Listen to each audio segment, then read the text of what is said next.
Okay, so let's get started. So good morning and good afternoon, everyone. Thank you so much for being part of this webinar, which is part of our Customer Centricity World Series content. And the topic for this event is looking ahead to 2022. My name is Mark Hamill. I'm the CEO of Architect Global, and we run a number of these large-scale Customer Centricity awards and conferences around the world. And delighted to have you all here today. This is a relatively informal session, particularly at the end when it gets to the open discussion. But in the meantime, we'll do an introduction to our amazing panelists for today and have a bit of an opening statement and run through a few questions. And then at the very end, we will open the discussion. So anyone that has any questions throughout the panel in particular, please feel free to add them in the chat and we will come back to them at the beginning of the open discussion. And then you will also be given the option to unmute, turn on your camera if you wish, and I've asked the panelists questions directly. For those of you who are not aware of the Customer Centricity World Series, it is open for entry now, and all the information is on our website, which is ccworldseries.com. And just a little bit of housekeeping for the duration of the panel. Please keep yourself on mute until the end, when we open it up to the floor for the open discussion. So without any further delay, I'm going to introduce you to our three amazing panelists today. So Balakrishna Murthy, who's the Senior Manager of Customer Experience at Majid Al Futtaim. We have Vipin Vaidyanathan, who is the Head of Business Excellence of DMCC, and Clinton Cohen, who is the CEO of Eye Contact BPO. So in the order that we from left to right, I'm going to start with you, Bala, if you don't mind. Introduce yourself and have a few opening thoughts on what's going to happen in 2022. Sure. Thank you so much, Mark. My name is Balakrishna. I started off my career in direct marketing. This was about a couple of decades ago, where when it was a pre-digital era. So we were working with tools like direct mail, telemarketing, and databases. Then I moved on to CRM and loyalty program management roles. And about 6 years back, I transitioned into the CX roles, what I am right now. Currently, I work with Majid Al Futtaim for their retail organization, basically helping our colleagues on ground to sort of make sure they deliver the experiences to customers across markets. So that's who I am. Before I talk about what's looking at our face in 2022, I thought I'll probably have some kind of a context setting on what are we talking about here, right? So customer experience, right? When you say experience, how do we define a good experience or a bad experience, right? So what I think, the one definition which I really love about CX is that customer experience is a perception of customers of their realities compared to their expectations, right? There are only two things here. So if my reality matches my expectation, I would consider it as a good experience. But if my reality is not matching my expectation, I consider it as a bad experience, right? So that's fundamentally what is basically about CX. CX is all about managing expectations. So recently there was a study in Salesforce which really interested me. They did a study on connected customer globally with about 15,000 sample size. One major fact which emerged is that 62% of that particular audience felt that their experience with one industry actually influenced their expectations from others. So it's no longer us competing with our competition or trying to see where we can benchmark. Experience cuts across. So this is one thing which is really important for us in the CX roles or in the organizations who are basically trying to drive CX need to understand, is that we need to understand expectations, and expectations are no longer based on my previous experience with the brand or merely the brand communications, what I see, or the touchpoint experience. It's beyond that. It's getting influence from external factors like my experience with your competition, my experience with different industry players. So that's something which is really coming up. Especially the pandemic situation has even sort of made it more critical to understand expectation and sort of drive those experiences, because two things, which again is something as part of our discussion, could be like, there is a global pressure on supply chain, right? So we're talking about shortages in products. shortages, delays in products availability on shelves. So how are we going to manage that from a CX point of view, right? So that's setting expectations, right? So how are we going to manage that pressure on global supply chain? The second thing is, it's called a new word which is moving around. It's called skimflation, right? Unlike inflation, we all know what is inflation. Inflation is rise in prices. Skimflation is when your prices don't rise, but your quality of service declines, right? And that's happening very widely in the US. I'm sure it's happening here, but it's not being talked about or reported, where the service experience is getting deteriorated day by day. So you look at players, big players where we quote like Disney's, right? Disney stopped their tram services from parking to gates to the entry and exit. So people have to walk a few miles, almost a mile or two, to even get to the entry, right? But the price is the same. Domino's are not in a position to deliver their pizzas on time. Airlines are not able to sort of take off because of shortage in crew. The cancellations are happening there in US. Even call center queues are getting longer and longer, right? So this is called skimflation. So we're talking about consumers paying a price but not getting full value in return. So that's a big pressure on us as to how do we sort of manage that, and how do we start setting expectations so that we could make sure that experiences are sort of as per expectations. So we get that. So that's my opening sort of lines basically for us to explore further. Brilliant, Bala. That is a new word, I have to say. So one of the quick questions that's come through is, how do you spell that? Is just is it? Yeah, it's SKIMP. It's called skimping, right? Oh, okay, great. And they joined inflation. So skimflation is something which is happening across the US basically at this point in time. But personally, I feel that there is a deterioration in service levels even here in the Middle East because of the pressure of lack of staff, skilled people around, and even the pressure is on the Great Resignation, which is happening in the US. That's also removing a lot of frontline staff from the brands. So it's very difficult for them to sort of manage these services. Thank you very much, Bala. That was wonderful. And Vipin, over to you. Thanks, Mark. Thank you for having me, and very insightful setting the context from Bala. So I'm under pressure now.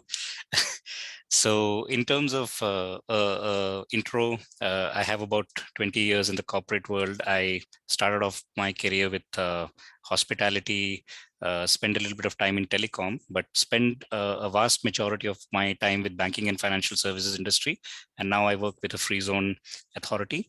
In terms of roles, I've been fortunate to start with customer service because I've been there on the front line, worked in call centers, both inbound and outbound, have faced clients live in branch scenarios, and then moved on into delivering operational projects, and then gradually transitioned into technology projects, got into consulting, and now finally I'm in the operational excellence space for the last 7-8 years. So that kind of really helps me to relate to my stakeholders, relate to my customers, because I have been on the line of fire at some point of time. So I understand the operational challenges, and hopefully I'm able to design processes and systems that are practical and easy to use.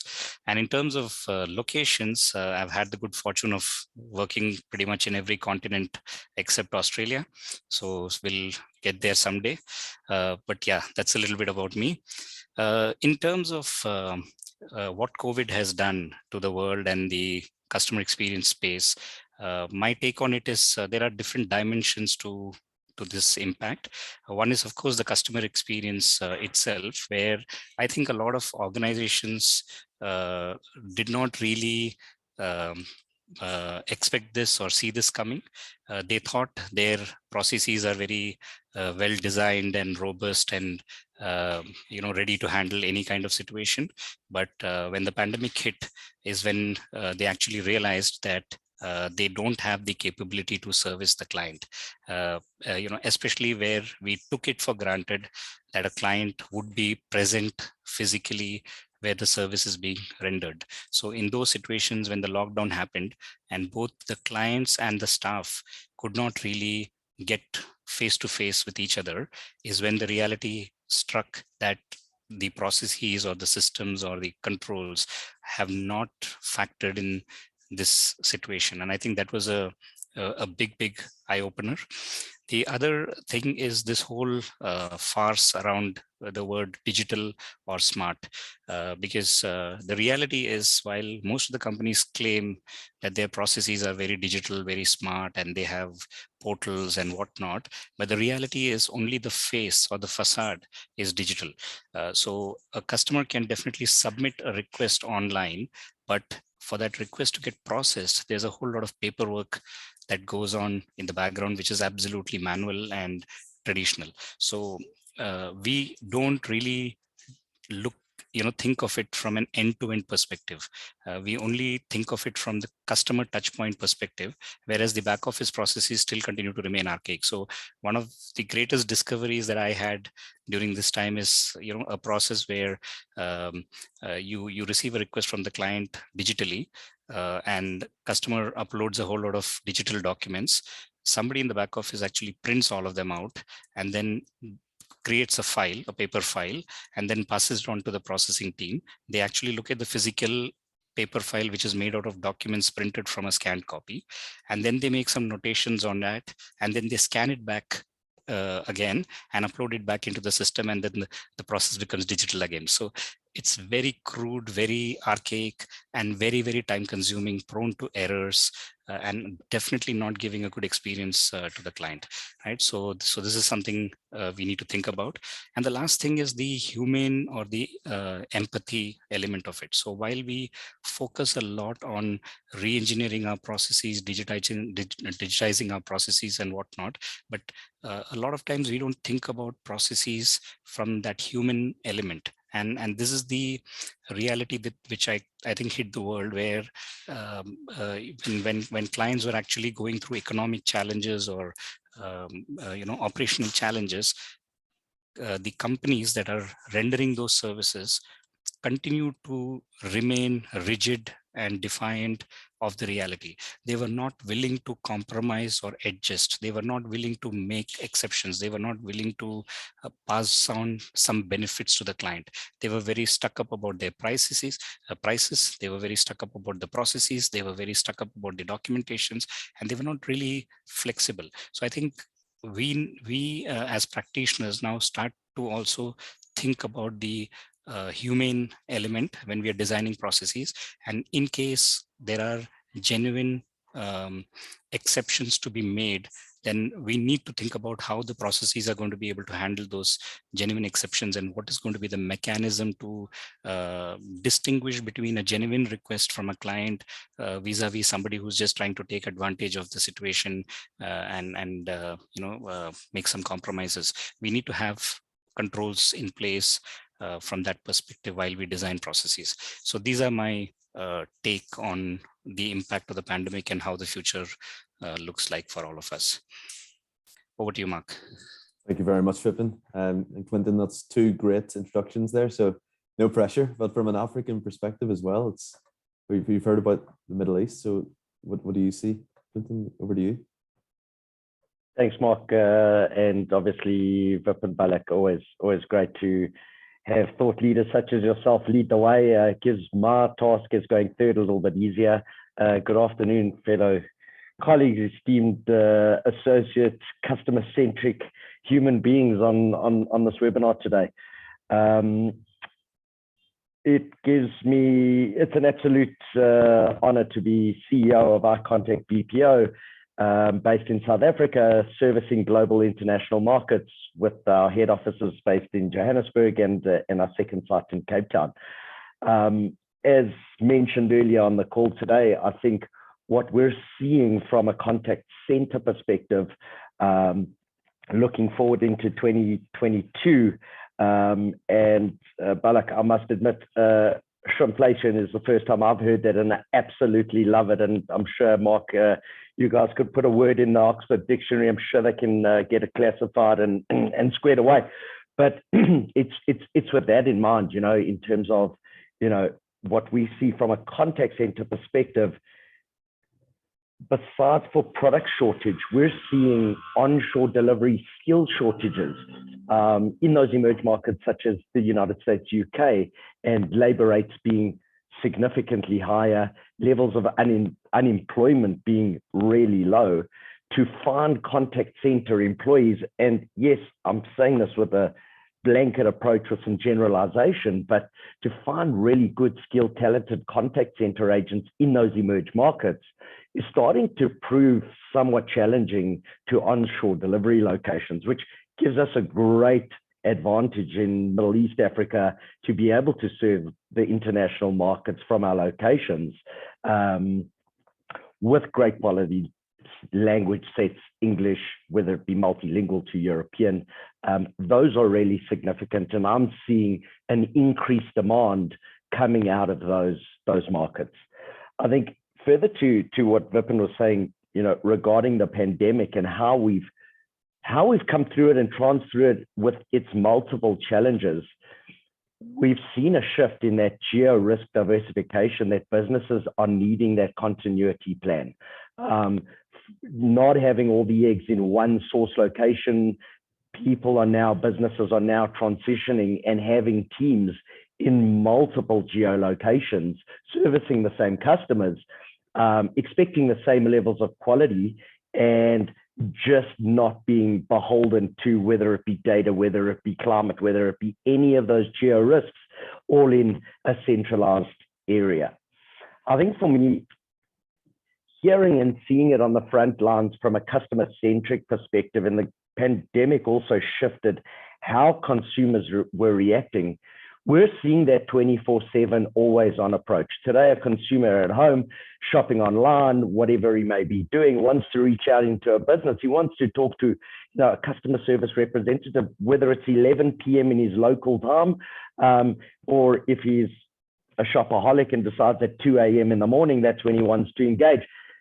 Consumers are looking for that switched on, always on approach. And we're seeing that from a contact center perspective, having the need, having the shifting desires, going into that 24/7, always on for those consumers.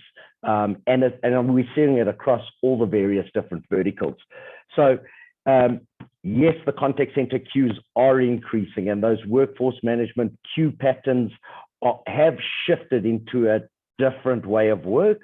But what we see as the continuous challenge and excitement in our industry is, how do we continue to service those customers with that rapid response time in instant gratification, instant reward, instant solution, or instant, can I help you? How can I make your experience a lot better?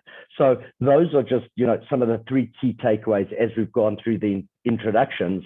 I'm sure we can expand, in a lot of depth around them in terms of conversation. So really great to have the opportunity to be spending this morning, this afternoon with you all. And thank you, Mark. Back over to you. Thanks so much, Clinton, and absolutely really good insight there. I really like the fact that all three of you come from very different backgrounds and are all currently in very different industries as well. So I think that gives us a few diverse topics to discuss. But as I mentioned just before we got started, common thread for this is we're going to go through Forrester's predictions of 2022 and just see what your take on those. You don't have to agree. So I'm sure we can add some meat to the bone. So I'm going to post these 5 in the chat now, and I will run through them one by one. So the first one is, the customer isn't always right if the cost is employee well-being. So meaning that if customers are creating a challenge for company's employees, it's the company's responsibility to make sure that that is not an issue, and to make sure that their employees are looked after first and foremost. I would hand it over to one of you. Does anyone want to go first with that? What do you think about that statement? Or do you have anything you'd like to add to that? So let me go first. Yeah. So since I'm a lean and a Six Sigma practitioner, I would kind of completely agree with this statement, because in lean, we always believe that when things fall apart or when processes break, it's not the fault of the employee who made the mistake or the team that committed that mistake, but it's the poor design of the process. And we always attribute failures to processes rather than to individuals or people. And we always believe that nobody comes into office every day to do a bad job. Nobody, dresses up and drives so many kilometers to come and fail or to dissatisfy a client. So I think in that context, yes, organizations have to ensure that, yes, while we focus on customers and customer experience and giving them value for money and making sure that their needs and wants are getting taken care of, because finally the organization exists because of the customer, but at the same time not lose focus on the employee, because again, an overworked employee or a stressed employee in lean terms is considered to be a waste, and we make sure that while the processes are efficient and productivity is at its peak, and efficiency and effectiveness is at its peak, but that is not at the expense of an overworked, stretched, stressed employee. So I think it's important to strike that balance and make sure that all the other resources in terms of technology, tools, training, and a congenial work environment is provided to the employees, so that they in turn can deliver a best-in-class experience to their clients. So that's my take on that. Thanks, I Vipin. like the way you articulated it from a lean point of view, which is really good. I think it's absolutely true, right? So happy employees lead to happy customers, which is appropriate, and this prediction is something which is going to be there for forever. But my take on it is that if you look at any other function, right? We're talking about sales or marketing or market research functions. They gather insights to influence the customer, right? Everything is external. You want to change the behavior of a customer. Whereas if you see CX initiatives or CX work, the folks in CX, they use insights to sort of influence the behavior of organization towards customers. So when you're looking at this as a customer isn't always right, and it's a cost to employee well-being. So this something should have been detected way ahead, using insights as to what will sort of impact the employee morale and what won't, and try and sort of manage the expectations from a customer's point of view. We've heard in the past saying that brands firing customers, right? So this is not something new. When you see customers who are not contributing to the profitability of your brand, you're better off not being with them, and you focus on most value creation to core growth customers rather than people who are creating losses for you. Yeah, I agree with this. Thanks, Bala. Easy for me to concur with everyone on the call. It's absolutely, if the customer isn't always right, and seeing it from an outsourced perspective, any organization, any client brand that we've ever had to deal with, if when asking the questions, if we're dealing with a rude, irate client who's coming into those frontline customer service agents who, as we've all mentioned, put on their best dress, arrive at work, get ready, suited up to be the hero of the day, and are faced with this immense challenge of customer-centric services. If there's those challenging, irate consumers on the end of the line, well, treat them professionally and end the call.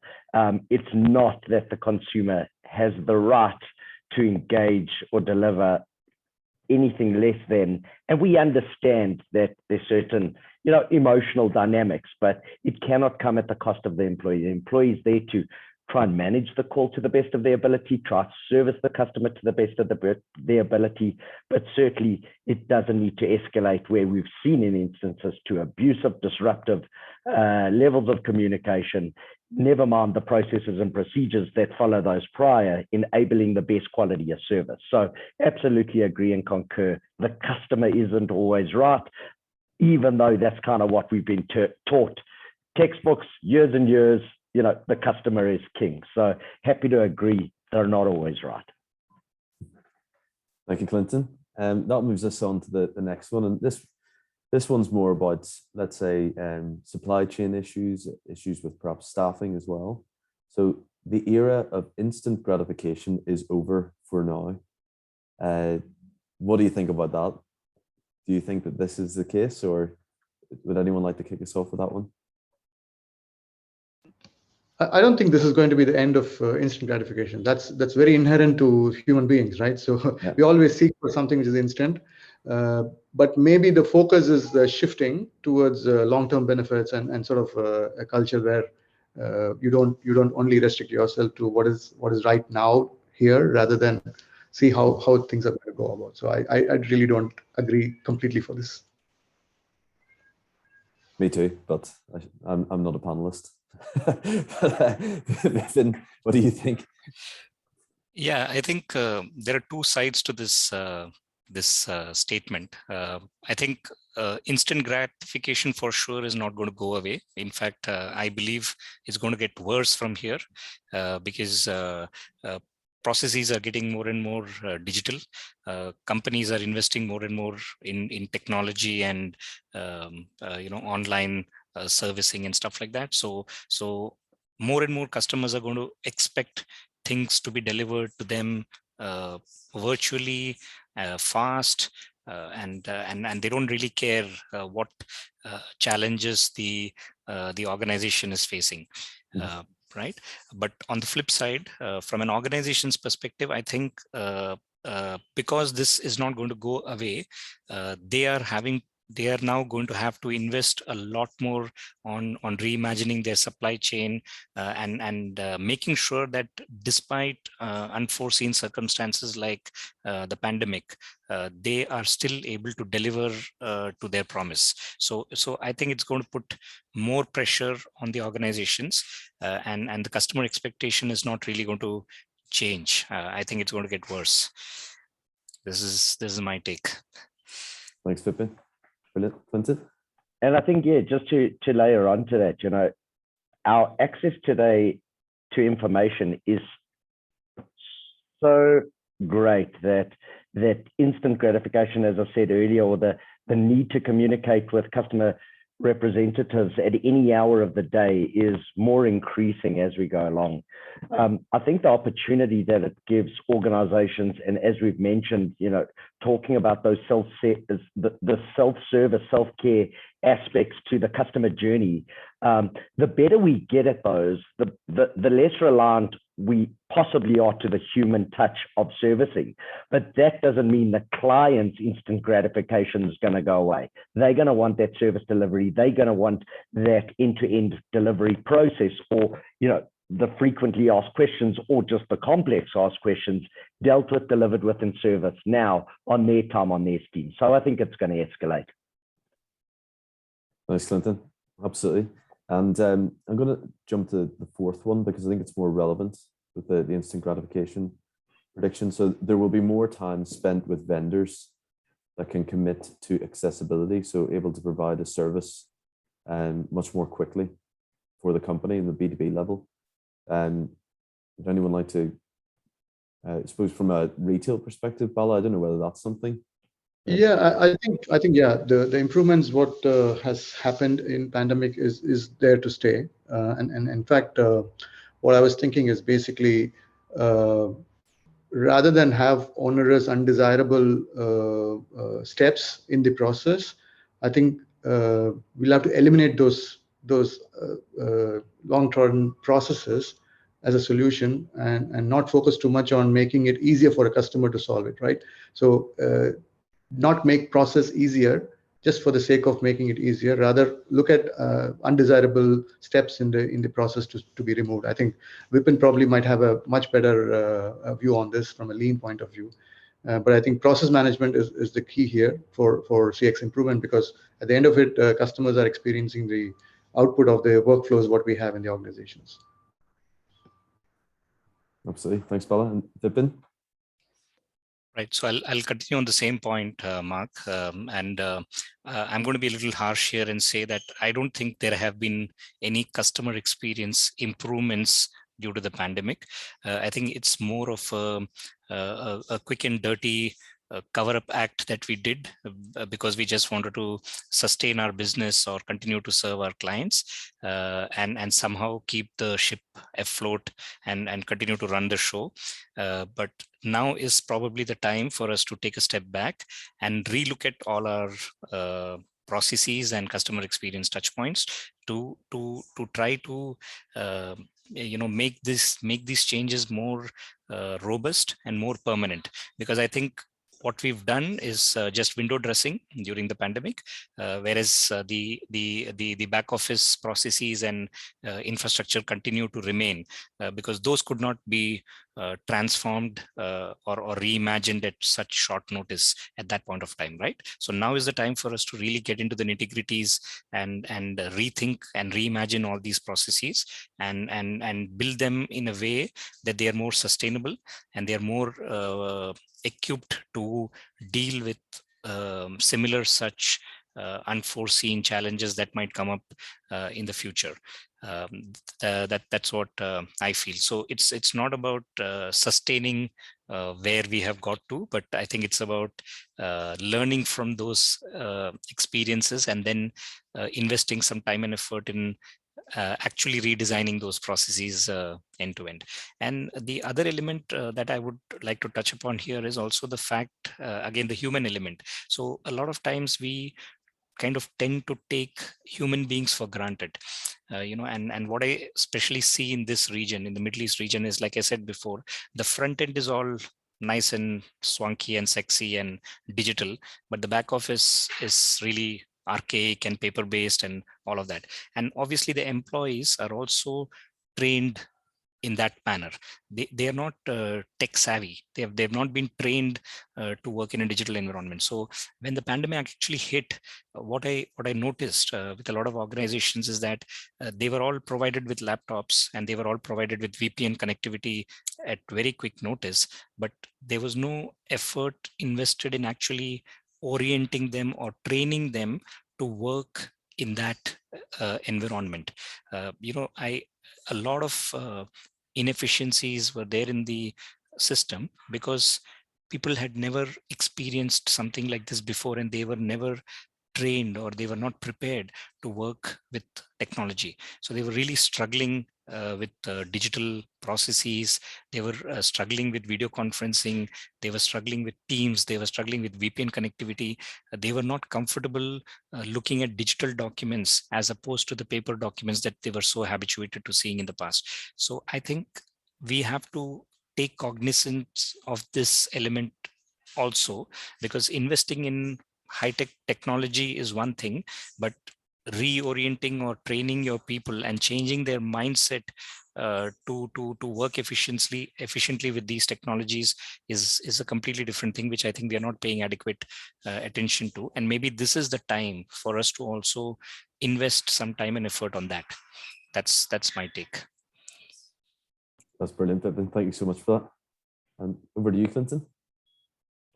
I think as we're seeing certainly, from an outsourcing perspective with vendors, clients, what we're seeing is, in order for the customer representatives to be best enabled, you need to have that client-centric fit as vendor partner organizations. And in order for the teams to really transition to really understand what is that brand culture of that particular client.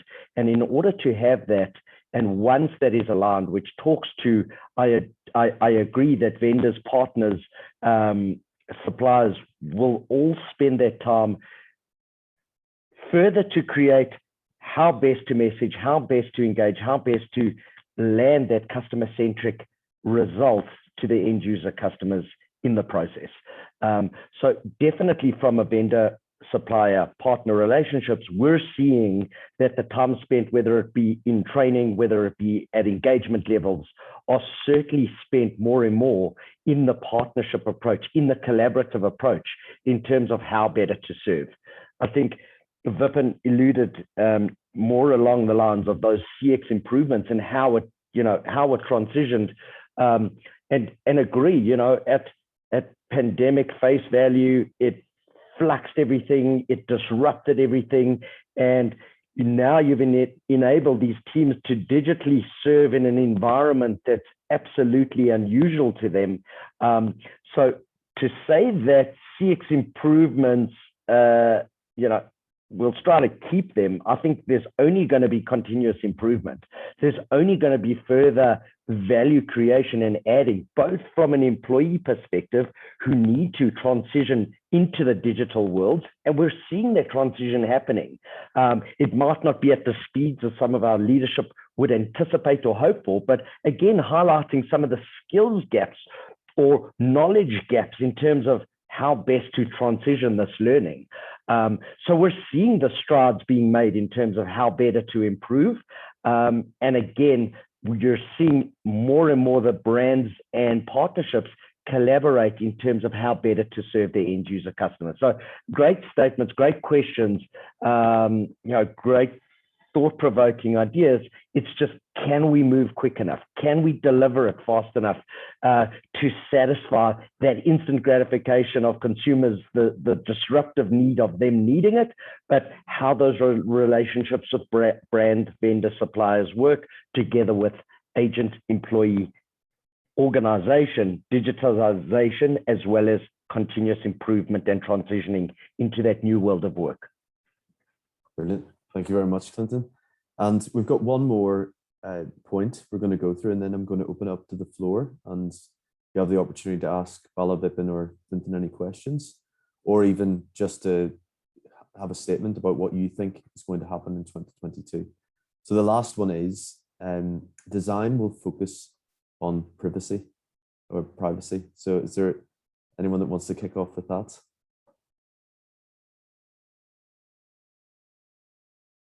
So will privacy be a main function of customer experience design in 2022? Will we move towards more privacy, or will it be less so and more focused on convenience? What do you think? I think this one is going to be a very tough one, Mark, because these two don't go together, right? So digitize, if you're looking at automating and digitizing your processes, then yes, you can build in a lot of data security and the likes of that, but you're also going to have a lot of compromise on privacy, because for digital processes to work, you have to rely heavily on cloud, you have to rely heavily on information which has to be freely available. Blockchain is becoming very popular, and also a lot of customer touch points are now relying heavily on digital devices to identify customers.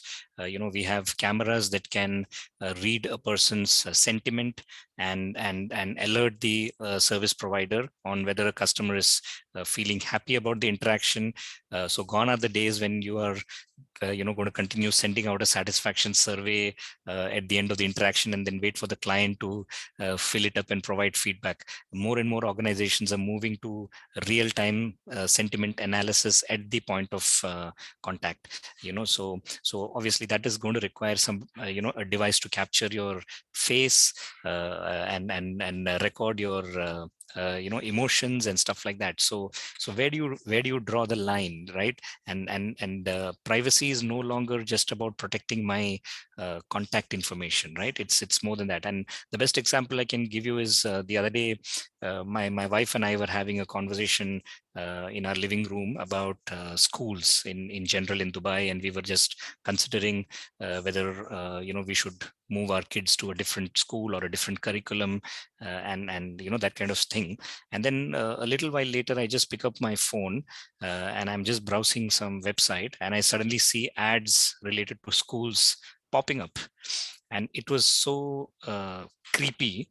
I thought maybe I left my microphone on or something, but then I later realized that it's actually listening to everything that you're talking, and then it's streaming ads relevant to what you're thinking or what you're discussing. And I'm sure a lot of you would have experienced similar things.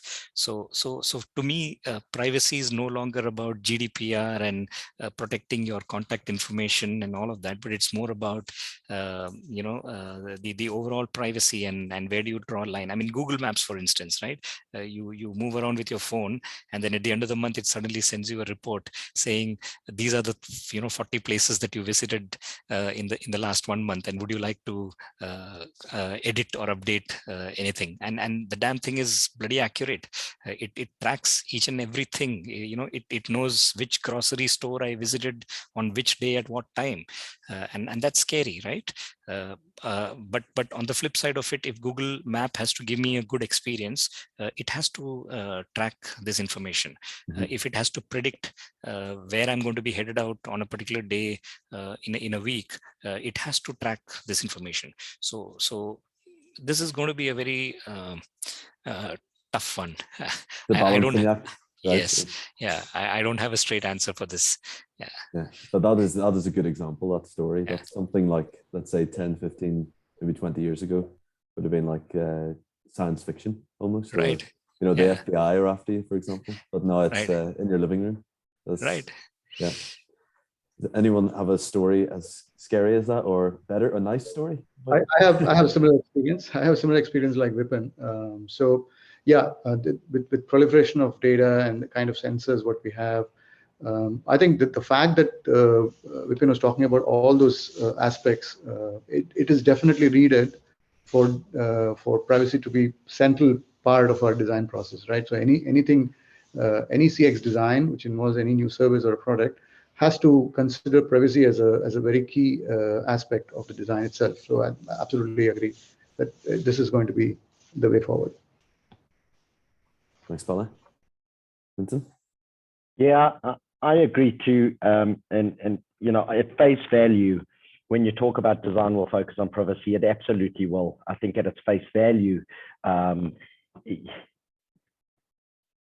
vendor suppliers all need to ensure that there is the security of that data.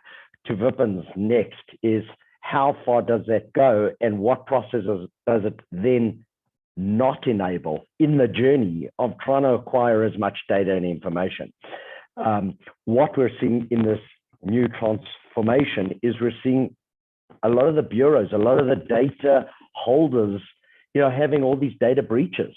So at face value, the first and foremost is, are you going to ensure that our data is safe? But then the breaches may not be happening from our organizations, but are really happening from external third parties that hold this data. Where, who, how do we make everybody accountable? And to what depth is everybody accountable to this data? Certainly, any organization who's entrusted with that data needs to ensure the security around it. And yes, design process around it should talk to that privacy, but it's at what level does everybody else who has access to that data ensure that it's protected? And then is it enabling for some of that process delivery, insight, artificial intelligence that needs to run? How much access do they have to the full spectrum of that privacy? So it's short answer is yes, long answer debatable, interesting, watch the space, disruptive. But again, I think if designed correctly and if enabled correctly, it will achieve what it needs to in the long run. I just wanted to add one point here, right? So I think we're focusing privacy in the sense that how do we secure the data and how to restrict sort of unauthorized access and stuff like that. What I'm also looking at it is basically when privacy becomes a central part of the CX design, you start designing on how this data, if given access to the right people in the organization and across partner ecosystem, how can it benefit the customer, right? So we need to look at it from that point as well, not just talking about restriction or sort of a security, but how can we make use of this data, what we already have, and know of the customer for the well-being of customer. So even that is a central part of the CX design. Right. Yes, I'd agree with, sorry, Mark, just one quick point. I would agree with what Clinton and Bala mentioned. I think it's all about using that data responsibly and giving the customers the reassurance that the data is not being collected or stored or transmitted with some vested interest for the organization, but it is more to provide a better experience to the client, and it's going to be used only for that purpose, because a lot of times customers don't feel comfortable with their data, or they don't trust their data with others, because they always have the fear of it getting misused by somebody, or they being a victim of a marketing campaign, or an ad campaign. And I think it's about striking that balance where certain types of data or certain information is purely used for giving a better experience to the client and not for any other purpose. And I think once that trust builds, then customers will be more comfortable with letting go of their information. Absolutely. I think just adding to that as well, and what I'm seeing, data privacy around in the chat and the comments coming through there is, it's absolutely, what is that value creation that the customer is going to get from all these data insights, all this knowledge share? Is it going to predict, future insights, value that the consumer can go and take for themselves externally and use? Is it that Google Maps transitioning and that insight, and how the consumer is feeling that end-to-end process is trusted, ensured, and that they're getting value out of that, will allow them to feel more comfortable in terms of their data share, their privacy share. Provide, it needs to be trusted. I think the trust element is the base foundation of all. And then the consumer wants to know, what is that value add that I'm getting back out of this process? Mm-hmm. Yeah, that clarity and communications, I think, is important when you're providing information. I really think it is. Yeah. Clinton, I think you sort of hit the nail on the head, basically, about the trust factor, right? So there was one more data point from that survey, what I was talking about, which Salesforce conducted, and that also talks about trust, right? So 95% of the population which actually responded to that survey say that the trust in a company makes them more likely to be loyal to that firm. So you're right. How do we build trust? Yeah, absolutely. So that is a really good opportunity to hand it over to the floor. If anyone has any questions, I know that Lucy and Daisy have made some comments in the chat. Does anyone have a story that they would like, or any prediction, or even any questions for the panelists? Please feel free to do so. Now is your opportunity.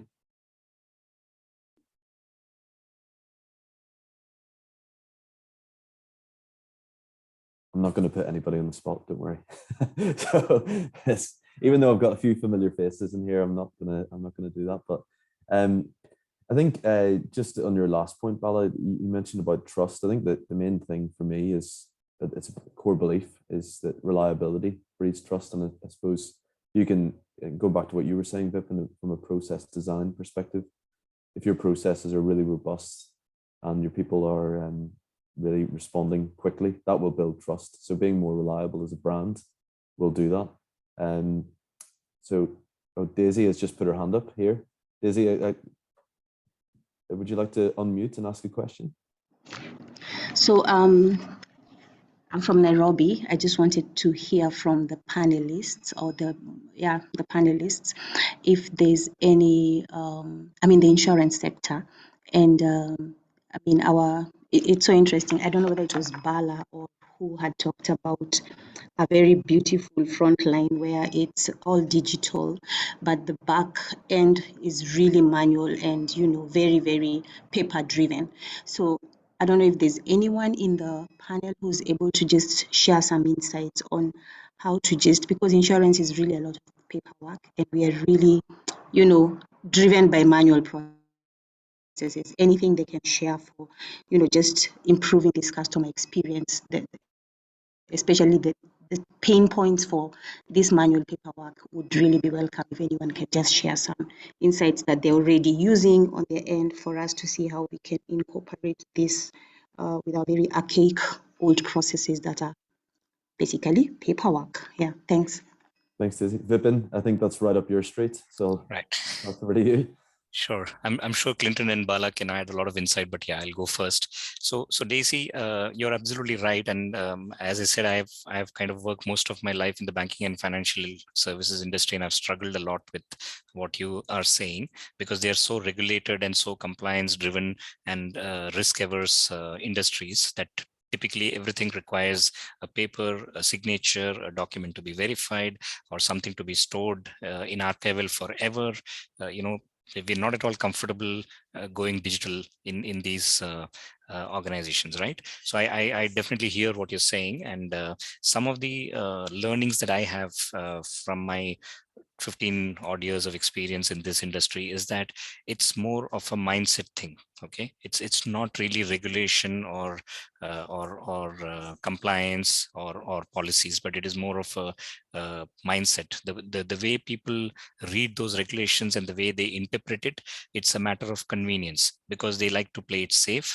They don't want to take any risks. They don't want to stick their neck out. So they take the easy path of ensuring that everything is documented, everything is signed, there is a wet signature, there's no digital anywhere. And I think it's all about understanding the spirit of the policy or the spirit of the regulation, and then implementing it in a way that you don't compromise on the risk or the integrity of the process, but at the same time you are able to digitize it, right?